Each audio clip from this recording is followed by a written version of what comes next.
Eric Rice Miller. I'm the playwright and co-director and producer of Sea of Sand.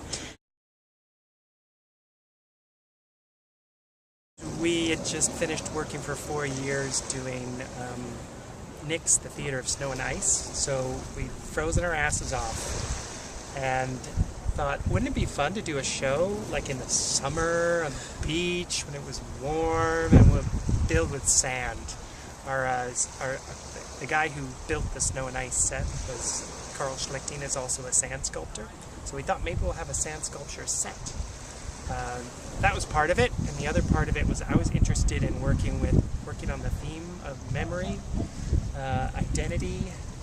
I was reading a little bit about how memory works and how it's a creative act, and thought maybe there's a memory story with sand and water. And we'd come out to this point before and noticed that the names carved in the logs and the people that would come down and the memorials and the people that came down every day, and thought this is kind of an interesting site. Maybe there's a story here.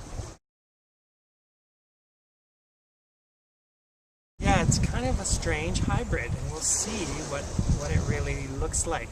It's part radio play, part drive-in movie, only you walk in or bike in or you can drive, and part live theater event. So we've recorded the entire show, all the dialogue like a radio play, and then there's sound effects and original music by Joel DiStefano underneath, and we've created this whole thing that really is its own piece. You could probably listen to it on your iPod and go down to the beach, and it would be interesting. But on top of that, the actors are playing the scenes. Some of them they're speaking and you can hear them. Some of them they're too far away, so you watch them and you listen. You can follow the whole story that way. And sometimes the soundtrack goes out and you're hearing them live.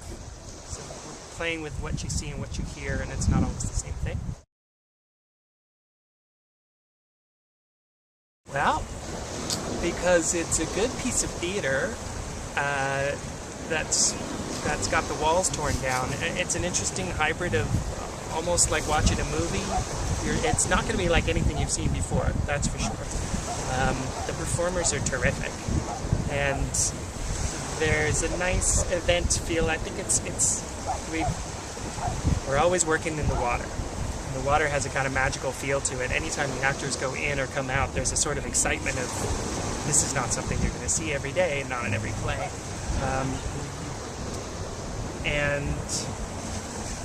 I lost my train of thought. It's okay.